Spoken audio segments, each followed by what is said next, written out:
Assalamu alaikum everybody, welcome to GR English Academy. Tense part 5 এর ক্লাসে আপনাদেরকে স্বাগতম। আজকে আমরা শিখব প্রেজেন্ট পারফেক্ট টেন্স। একটু প্রথমে আমরা ডেফিনেশনটা পড়ে নেই। যে টেন্স দ্বারা বর্তমানে কোনো কাজ করা হয়েছে এরূপ বোঝায় তাকে প্রেজেন্ট পারফেক্ট টেন্স বলে, অর্থাৎ কাজটি বর্তমানে সম্পূর্ণ হয়েছে, খুব বেশি আগে শেষ হয়নি, কাজটি জাস্ট কিছুক্ষণ আগে শেষ হয়েছে এরূপ বোঝায়। ওকে, আমরা ইংরেজিতে একটু পড়ে নিই যে we use present perfect tends to talk about things that already happened, অর্থাৎ যেটা ইতিমধ্যেই হয়ে গেছে এবং খুব রিসেন্টলি হয়েছে এটি। ওকে, আমরা এই গঠনগুলো জেনে নিয়ে আগে তারপর আমরা সব কিছু বুঝতে পারবো। ওকে, অ্যাফার্মেটিভের গঠন আমরা গতানুগতিক ধারায় একই রকমভাবে অ্যাফার্মেটিভ, প্রথমে অ্যাফার্মেটিভ, দেন আমরা নেগেটিভ, দেন ইন্টারোগেটিভের গঠন জানব। ওকে ওকে আমরা দেখে নিই গঠনটা। শুরুতে সাবজেক্ট, আমরা জানি সব টেন্সেরই আগে শুরুতে সাবজেক্ট বসে, দেন সাবজেক্ট অনুসারে হয় হ্যাভ অথবা হ্যাজ, দেন হ্যাভ অথবা হ্যাজ। আগে প্রথমে আমাদের সাবজেক্ট বসাবো, কর্তা বসাবো, দেন সাবজেক্টের নাম্বার পার্সন অনুযায়ী হ্যাভ অথবা হ্যাজ, দেন ভার্বের 3 অর্থাৎ ভার্বের পাস্ট পার্টিসিপল, ভার্বের 3 নম্বর ফর্ম। এই বিষয়টা আমি বলেছি যে একটা ভার্বে 3টা করে ফর্ম থাকে, ভার্ব 1, ভার্ব 2, ভার্ব 3। এটাকে আমরা আরেক নামে বলতে পারি যে present form, past participle form. ঠিক এইখানে বসবে পাস্ট পার্টিসিপল ফর্ম, যাকে আমরা সংক্ষেপে বলতেছি V3, then object, full stop. এখন এটা নেগেটিভের গঠনটা কীরকম হবে, যাতে এখানে সাবজেক্ট থাকবে, দেন হ্যাভ অথবা হ্যাজ, দেন একটা নট যুক্ত করতে হবে আমাদের। আমাদের মনে রাখতে হবে যে নট আমরা হ্যাভ অথবা হ্যাজের পরে যুক্ত করব। দেন আমাদের ভার্বের 3 নম্বর ফর্ম, যেটাকে আমরা পাস্ট পার্টিসিপল ফর্ম বলি, দেন আমরা অবজেক্ট বসাবো। ঠিক আছে, অবজেক্ট। এখন আমরা ইন্টারোগেটিভের গঠনটা একটু পড়ে নেই। শুরুতে এখন এখান থেকে আমরা কি করব, এই হ্যাভ অথবা হ্যাজটাকে আমরা সামনে নিয়ে আসবো। এইখানে যেমন এখানে হ্যাভ অথবা হ্যাজটাকে আমরা কি করছি, সামনে নিয়ে এসেছি, যে সামনে। দেন আমরা সাবজেক্ট বসাবো, দেন সাবজেক্ট, দেন ভার্বের পাস্ট পার্টিসিপল ফর্ম বা 3 নম্বর V3, দেন অবজেক্ট, দেন আমাদেরকে অবশ্যই একটা প্রশ্নবোধক চিহ্ন দিতে হবে। ঠিক আছে, এই যে এইখানে এই বিষয়টি আমাদের মনে রাখতে হবে। এখন বিষয়টি হচ্ছে বাংলা আমরা কিভাবে করব। বাংলা আমি এখানে বাংলা সবগুলো দিয়েছি, কারণ হচ্ছে অনেক সময় আমরা কি করি, প্রেজেন্ট পারফেক্ট টেন্স আর পাস্ট ইনডেফিনিট টেন্সের অর্থটা একই রকম করে ফেলি। সেজন্য আমি এখানে প্রেজেন্ট পারফেক্ট টেন্সের সবগুলোই বাংলা দিয়েছি, যাতে করে একটা করে সিকোয়েন্স মনে রাখতে পারি, এবং এখানে একটা বিষয় আমি বুঝে দেবো, যেটা জানলে সবাই এর বাংলাগুলো ধরতে পারবে। হ্যাঁ, আমরা শুরু করি। যেমন এখানে বলা হচ্ছে সাবজেক্ট আই, দেন আই হচ্ছে ফার্স্ট পার্সন প্লুরাল, সেজন্য এর সাথে have. First person plural I এর সাথে হবে হ্যাভ, এবং উই এর সাথেও হবে হ্যাভ, এবং থার্ড পার্সন সিঙ্গুলারের সাথে হয় হ্যাজ। ওকে, আমরা একটু দেখি যে সাবজেক্ট আই এর সাথে অবশ্যই হ্যাভ হয়, আমরা জানি হ্যাভ। তারপরে এই যে ভার্ব ছিল, আমাদের মেইন ভার্ব ছিল হচ্ছে ইট, তার 2 নম্বর ফর্ম হচ্ছে অ্যাট, এবং 3 নম্বর হচ্ছে ইটেন, অর্থাৎ এখানে ইটেন, আই হ্যাভ ইটেন। দেন আমরা কি লাঞ্চ, হ্যাঁ, লাঞ্চ মানে কি দুপুরের খাবার। হ্যাঁ, তাহলে হচ্ছে আই হ্যাভ ইটেন লাঞ্চ মানে আমি দুপুরের খাবার খেয়েছি, তাহলে আমি দুপুরের খাবার খেয়েছি। এখানে লক্ষণীয় বিষয় হচ্ছে এই যে সিটাকে আমরা মনে রাখবো। তাহলে যখন আমাদের সাবজেক্ট আই হবে, তখন আমরা কি দেবো শেষে, ভার্বের শেষে সি, আমি ভাত বা আমি দুপুরের খাবার খেয়েছি। এখন এটাকে যদি নেগেটিভ করি, আমরা খুব সহজে নেগেটিভ করতে পারি, আমরা হ্যাভের পরে একটা নট যুক্ত করবো। তাহলে কি হলো, আমি দুপুরের খাবার খাইনি। আমরা যদি বলি এখানে বলছি খেয়েছি না, সেটা তো আর অর্থ হচ্ছে না, আমাদেরকে বলতে হবে খাইনি। আর এই বিষয়টার জন্যই অনেকে এটাকে ফিরে আবার অনেক সময় পাস্ট ইনডেফিনিট করে ফেলে। সুতরাং এখানে আমরা মনে রাখবো যে এই জায়গার অ্যাফার্মেটিভের থেকে যখন আমরা নেগেটিভ বানাবো, তখন এখানে অর্থটা শুধু আসবে খাইনি। কিন্তু আমরা বলতে পারতাম যে খেয়েছি না, এটা বলতে পারবো না, কিন্তু এখানে আমাদের বলতে হবে খাইনি। এই হচ্ছে ব্যাপার সেবার। দেন এখানে যদি আমরা এই হ্যাপটাকে সামনে নিয়ে আসি, এই যে হ্যাপটাকে আমরা যদি সামনে নিয়ে আসি, দেন বলতে হচ্ছে যে হ্যাভ আই ইটেন রাইস, আমি কি দুপুরের খাবার খেয়েছি, এই যে এই তিনটা, এই যে প্রথমে আমরা অ্যাফার্মেটিভ দেখলাম, তার নেগেটিভ দেখলাম, দেন তার ইন্টারোগেটিভ দেখলাম। ঠিক আছে, এই সিকোয়েন্স ধরে আমরা সবগুলোর বাংলা করার চেষ্টা করবো। যেমন we have read the books, আমরা জানি উই এর সাথে অবশ্যই উই হচ্ছে ফার্স্ট পার্সন প্লুরাল, এই জন্য এর সাথে have. We have we have read. আর রিড ভার্বটার তিনটা ফর্মই একই রকম, রিড রিড রিড। এখন এটা আমরা এই যে রিড ভার্বের 1 নম্বরও যেরকম, 2 নম্বরও সেরকম, 3 নম্বরও সেরকমই, একই রকম হলো। কিন্তু বিষয়টা হচ্ছে এখানে হ্যাভ এর পরে যখন বসেছে তখন আমাদেরকে ভাবতে হবে যে এটা 3, এটা ভার্বের 3, অর্থাৎ ভার্বের পাস্ট পার্টিসিপল ফর্ম। তারপরে বুক, তার হলো আমরা, দেন বইটা, এই যে বইটা, দেন পড়েছি, পড়েছি, আর এখানে সি যুক্ত করেছি আমরা, সি, এই যে সি। তাহলে আই এবং উইয়ের ক্ষেত্রে আমরা সবসময় মনে রাখবো যে আই এবং উইয়ের ক্ষেত্রে আমরা ভার্বের শেষে কি যুক্ত করবো, সি। করেছি, পড়েছি, ধরেছি, নিয়েছি, বলেছি, এই যে সি যুক্ত করব আমরা আই এবং উইয়ের ক্ষেত্রে আমরা ভার্বের শেষে সি যুক্ত করব। তাহলে একইভাবে এখানে আমরা যখন নেগেটিভ করবো তাহলে উই হ্যাভের পর একটা নট, রিড দ্য বুক, আমরা বইটি পড়েছি, পড়েছি না, এই যে পড়েছি না, এটা আমরা ব্যবহার করব না, এটা আমরা ব্যবহার করব না, আমরা ব্যবহার করব পড়িনি, আমরা ব্যবহার করব পড়িনি। মোট কথা হচ্ছে যে পড়েছি নার সমার্থক হচ্ছে পড়িনি। তাহলে আমরা এটা এখান থেকে এটাকে বাদ করে দিই, এটাকে আউট করে দিই, এইটাকে আউট করে দিলাম। হ্যাঁ, এখন এটাকে অনেকে পাস্ট ইনডিফিনিট ধরবে, কিন্তু আমাদেরকে পাস্ট ইনডিফিনিট ধরা যাবে না। দেন আমাদেরকে দেখতে হবে যে এখানে এই হ্যাভটাকে আমরা সামনে নিয়ে এসেছি, হ্যাভটাকে সামনে নিয়ে এসেছি। দেন হচ্ছে have we read the book, আমরা কি বইটি পড়েছি, আমরা কি বইটি পড়েছি, এই যে সি, আমরা এখানে সি যুক্ত করেছি। হ্যাঁ, এই যে সি, আমরা কি বইটি পড়েছি। তাহলে আমরা বইটি পড়েছি, আমরা বইটি পড়িনি। নেগেটিভের ক্ষেত্রে শুধু আমাদের এইরকম অর্থটা আসবে, নি কথাটা। আর ইন্টারোগেটিভ হচ্ছে আমরা কি বইটি পড়েছি, এই যে সি।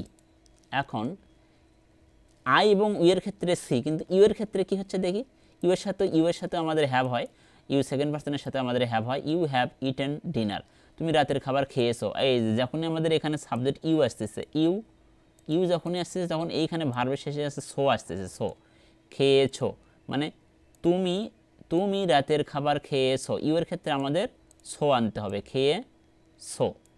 তাহলে এখন এটাকে যদি আমরা নেগেটিভ করি, you have not eaten dinner, তুমি রাতের খাবার খেয়েছো না, এটা আমরা দেবো না, আমরা দেবো খাওনি, আমরা দেবো খাওনি, তুমি রাতের খাবার খাওনি, এই তো তুমি রাতের খাবার খাওনি। আবার ইন্টারোগেটিভের ক্ষেত্রে আমরা হ্যাভটাকে যখন সামনে নিয়ে এসেছি তখন আমাদের হচ্ছে যে তুমি কি রাতের খাবার খেয়েছো, আবার ঠিক প্রথমটার মতো খেয়েছো, এই যে প্রথমে খেয়েছো। নেগেটিভের ক্ষেত্রে শুধু আমাদের একটু মনে হতে পারে যেটা পাস্ট ইনডিফিনিটের মতো অর্থ হয়ে যাচ্ছে, শুধু নেগেটিভের ক্ষেত্রে মনে হতে পারে। আর তাহলে আমরা জানলাম যে এই যে এখানে আমরা, হ্যাঁ, তাহলে আমরা জানতে পারলাম যে আই এবং উইয়ের ক্ষেত্রে সি, কিন্তু ইউয়ের ক্ষেত্রে হচ্ছে সো। তুমি খেয়েছো, তুমি বলেছো, তুমি করেছো, তুমি নিয়েছো, তুমি ধরেছো, এরকম। হ্যাঁ, আমরা ভার্বের শেষে কি যুক্ত করবো, সো, খেয়েছো। আচ্ছা, দেন আমরা হির সাথে আবার কি, হি বা সির সাথে কীরকম হয়, যেমন হি হচ্ছে থার্ড পার্সন সিঙ্গুলার নাম্বার, অবশ্যই থার্ড পার্সন সিঙ্গুলার নাম্বার হলে তার সাথে হ্যাজ ব্যবহার হয়। আর এই যে রাইট, রোট, রিটেন, রাইট, রোট, রিটেন, এই যে 3 নম্বর ভার্বের 3 নম্বর। তাহলে হি হ্যাজ রিটেন এ বুক, সে একটা বই লিখেছে, সে একটা বই লিখেছে। আচ্ছা, আবার আমার যখন আসছি, যখন থার্ড পার্সন সিঙ্গুলার নাম্বার আসছে তখন আসছে সে, তখন আসছে সে, তখন আসতেছে সে। থার্ড পার্সন সিঙ্গুলার নাম্বার হলে আমরা যুক্ত করব সে, আমরা যুক্ত করব সে, যে হচ্ছে সে একটা বই লিখেছে, সে একটা বই লিখেছে। তাহলে আমরা ফার্স্ট পার্সনের ক্ষেত্রে সি, সেকেন্ড পার্সনের ক্ষেত্রে হবে সো, আর থার্ড পার্সনের ক্ষেত্রে হবে সে। এই 3টা জিনিস আমরা মনে রাখবো। হ্যাঁ, দেন এটাকে নেগেটিভ করলে he has not written the book, সে বইটি লেখেনি। এটা এখানে যদি আমরা বলতাম যে সে একটা বই লিখেছে না, তাহলে হতো না, আসলে অর্থটা একটু কেমন জানি হয়ে যেত। সেজন্য এখানে আমরা দিচ্ছি হচ্ছে লেখেনি। মনে হতে পারে ফার্স্ট ইনডিফিনিট, কিন্তু মূলত এটি হচ্ছে প্রেজেন্ট পারফেক্ট। ঠিক আছে, এই যে এখানে প্রেজেন্ট পারফেক্ট। ওকে, রিটেন ভার্বের 3। ওকে, এখন এটাকে যদি আমরা ইন্টারোগেটিভ করি তাহলে হ্যাশটাকে আমাদের এই যে হ্যাশটাকে সামনে নিয়ে আসতে হচ্ছে, যেমন has he written the book, had he written, এখানে আসলে দানা, এখানে একটি দিলেই ভালো হবে। ওকে, সে কি একটা বই লিখেছে, সে কি একটা বই লিখেছে, এই যে সে, আমরা সে যুক্ত করছি, সে, এই যে সে। আচ্ছা, একইভাবে এখানে হি হ্যাজ হেল্প মি, সে আমাকে সাহায্য করেছে, এই যে যখনই থার্ড পার্সন সাবজেক্ট হিসেবে ইউজ হচ্ছে তখন আমাদের ভার্বের শেষে এখানে কি আসতেছে, সে। আচ্ছা, আমরা এখানে যুক্ত করি সে। হ্যাঁ, তাহলে এখানে আবার হচ্ছে he has not help me, সে আমাকে সাহায্য করেছে না, না বলে আমরা বলবো যে করেনি, সে আমাকে সাহায্য করেনি, সাম্প্রতিককালে সে আমাকে সাহায্য করেনি। হি হ্যাজ নট হেল্পড মি, এখানে একটা জিনিস আমাদের ভুল হয়ে গেছে, HELPED, হ্যাঁ হেল্পড ভার্ব 3 দিতে হবে, হেল্প। সে আমাকে সাহায্য করেনি, সে আমাকে সাহায্য করেনি। আবার ইন্টারোগেটিভ করলে হবে সে কি আমাকে সাহায্য করেছে, সে কি আমাকে সাহায্য করেছে, যে হ্যাশটাকে আমরা শুরুতে নিয়ে এসেছি, সে কি আমাকে সাহায্য করেছে। এই যে আমরা এই সিকোয়েন্সগুলো ধরে বাংলাগুলো করার চেষ্টা করলেই হয়ে যাবে। এখন ইট, যেমন এখানে বলছে it has rained here, rain there, অর্থাৎ সেখানে বৃষ্টি হয়েছে, ইট সেখানে বৃষ্টি হয়েছে। এই বাক্যের কিন্তু সাবজেক্ট নাই, যেহেতু সাবজেক্ট এখানে নির্দিষ্ট কোনো সাবজেক্ট নেই, সেহেতু নির্দিষ্ট সাবজেক্ট নেই, যেহেতু আমরা এখানে ইট নিয়ে এসেছি। ইটের বিভিন্ন রকমের ব্যবহার আছে, গ্রামেটিক্যাল অনেক ব্যবহার আছে ইটের, আমরা এটা কোনো একটা ক্লাসে আলোচনা করব। It third person singular number, সেজন্য হ্যাজ, এবং রেইন মানে বৃষ্টি হওয়া, আবার রেইন মানে কিন্তু বৃষ্টিও হয়, এবং এই যে ভার্বের 3, এটা হচ্ছে ভার্বের 3 V3, বৃষ্টি হয়েছে, সেখানে বৃষ্টি হয়েছে, এই যে সে আসতেছে সে। আর ইট হ্যাজ নট রেইন দেয়ার, সেখানে বৃষ্টি হয়নি, আমরা এখানে বলতে পারতাম কিন্তু হয়েছে না, এটা না বলে আমরা বলছি কি হয়নি, সেখানে বৃষ্টি হয়নি। এবং ইন্টারোগেটিভ যদি আমরা করি তাহলে হ্যাশটাকে আমরা সামনে নিয়ে আসতেছি এবং শেষে অবশ্যই প্রশ্নবোধক দিচ্ছি, যেমন হ্যাজ ইট রেইন দেয়ার, সেখানে কি বৃষ্টি হয়েছে, আমরা কাউকে জিজ্ঞেস করতেছি সেখানে কি বৃষ্টি হয়েছে। এরকম আমাদের এই যে আমরা ফার্স্ট পার্সনের সাথে, তাহলে আমরা ফার্স্ট পার্সনের সাথে পেলাম হচ্ছে সি, সেকেন্ড পার্সনের সাথে পেলাম সো, এবং থার্ড পার্সনের সাথে পেলাম সে। তাহলে সি, সো, সে, এই তিনটে জিনিস আমাদের মনে রাখতে হবে, তাহলেই প্রেজেন্ট পারফেক্ট টেন্সের অর্থগুলো আমরা বুঝতে পারবো। কথা বলা বা স্পোকেনের ক্ষেত্রে এটা আমাদের খুবই হেল্পফুল হবে যদি আমরা এই কয়টা বিষয় মনে রাখতে পারি। এখন আমরা আর একটা জিনিস দেখি, যেমন এইখানে একটা সেন্টেন্স আমরা দেখতে পাচ্ছি, they third person singular number, দের ক্ষেত্রে হবে have, they have had supper. এখন আমাদের মনে রাখতে হবে যে হ্যাভের অনেকগুলো মিনিং আছে, তার মধ্যে একটা মিনিং হচ্ছে যে হ্যাভ মানে হচ্ছে খাওয়া। তাহলে আমরা পেলাম প্রথমে সাবজেক্ট, দেন তারপরে সেই অক্সিলারি বা সাহায্যকারী ভাব হ্যাভ বা হ্যাজ, তার দের সাথে হয় হ্যাভ। কিন্তু এই হ্যাডটা মূলত কি, এই হ্যাডটা মূলত ভার্বের 3 নম্বর ফর্ম। আমরা বলছিলাম যে হ্যাভ, হ্যাজ, হ্যাড, এই তিনটা। তাহলে আমাদের এই হ্যাভ মানে হচ্ছে খাওয়া, তার এই হ্যাভ মানে যদি খাওয়া হয়, আর তাহলে হ্যাভের 3 নম্বর কি হবে, হ্যাড। এই যে ভার্বের 3, এটা হচ্ছে মূলত ইটেন, এই হ্যাডটা মূলত এখানে eaten.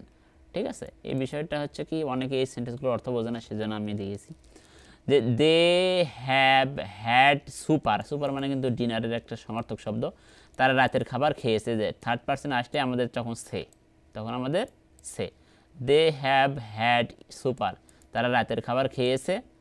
They they have not had supper, অর্থাৎ তারা রাতের খাবার, এই যে খেয়েছে না, আমরা এটা ব্যবহার করব না, আমরা ব্যবহার করব খায়নি, খায়নি।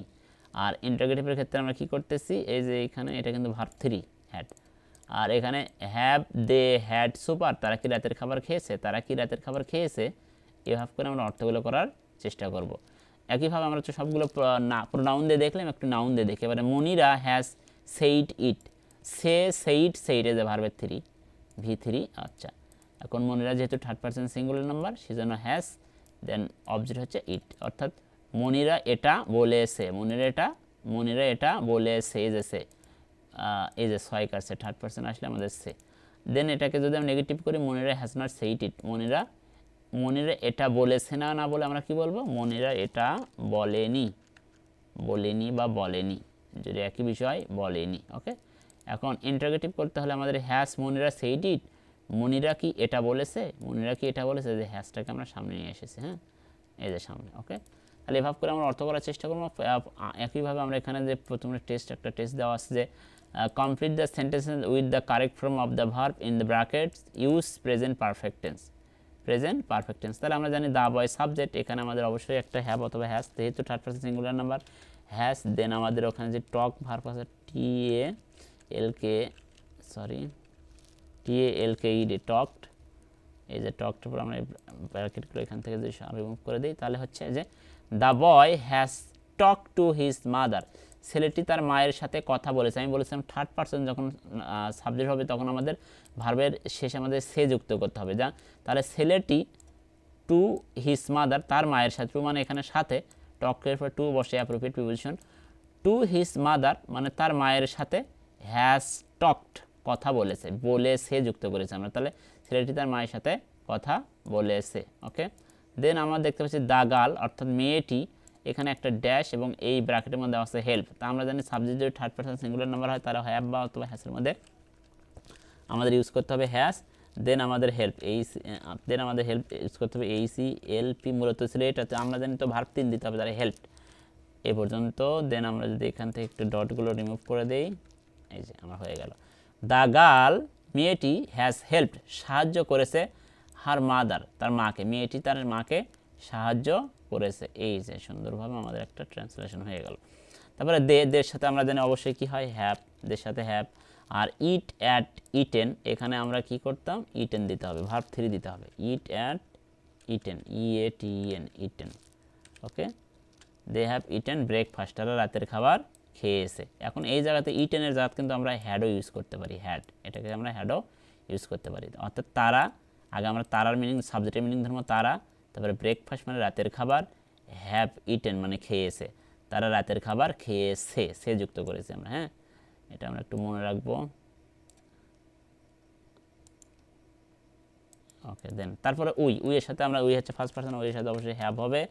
এবং এই যে স্টাডিটা আছে এখানে, স্টাডির 3 নম্বর ফর্ম হচ্ছে কীরকম হয়, এই যে ওয়াই কাটা দিয়ে আই দিতে হবে, STUDIED, স্টাডিড, এই যে স্টাডিড, এই স্টাডি ভার্বের 2 নম্বর হচ্ছে স্টাডিড, 3 নম্বর হচ্ছে স্টাডিড। ওকে, তাহলে আমরা আমরা আমরা এটার আগে অর্থ ধরবো, তারপরে ইংরেজি, অর্থাৎ আমরা ইংরেজি হ্যাভ স্টাডিড, পড়েছি। আমি বলেছিলাম ফার্স্ট পার্সোনালে সি, তাহলে উই হ্যাভ স্টাডিড ইংলিশ, আমরা ইংরেজি পড়েছি। দেন একইভাবে ইউ যখন হবে তখন ইউ হ্যাভ, দেন সরি এখানে একটা ভার্ব ছিল, আচ্ছা এখানে আমরা ভার্বটা লিখি, আচ্ছা এটা তো প্রয়োজন নাই, এটা দরকারই নাই। ওকে, এটা যেমন ওপেন, এখানে একটা ভার্ব দেওয়া আছে ওপেন, তাহলে আইয়ের সাথে কি হয়, আইয়ের সাথে অবশ্যই হ্যাভ। আর ওপেনের 3 নম্বর হচ্ছে OPENED, opened my bag, I have open my bag. এখন এই যে যখনই আমরা ফার্স্ট পার্সন ইউজ করতেছি তখনই আসতেছে সি, তাহলে আমি আমার ব্যাগ হ্যাভ ওপেন, খুলেছি, খোলা, হ্যাভ ওপেন মানে খোলা, তার সাথে আমরা দিচ্ছি খোলার সাথে একটা সি যুক্ত করতেছি, এই যে সি যুক্ত করতেছি, তাহলে আমি আমার ব্যাগ হ্যাভ ওপেন, খুলেছি, আমি আমার ব্যাগ খুলেছি। এইটা হচ্ছে প্রেজেন্ট পারফেক্ট টেন্স। এ হলো আমাদের আলোচনা। আমি আবার একটু বলি, শেষে বলি যে যখন ফার্স্ট পার্সন হবে তখন হবে সি, সেকেন্ড পার্সন হলে হবে সো, এবং থার্ড পার্সন হলে হবে যে সে। এটা আমাদের মনে রাখতে হবে। তো আজ এ পর্যন্তই, পরবর্তী ক্লাসের আমন্ত্রণ জানিয়ে এখানে শেষ করছি। আসসালামু আলাইকুম।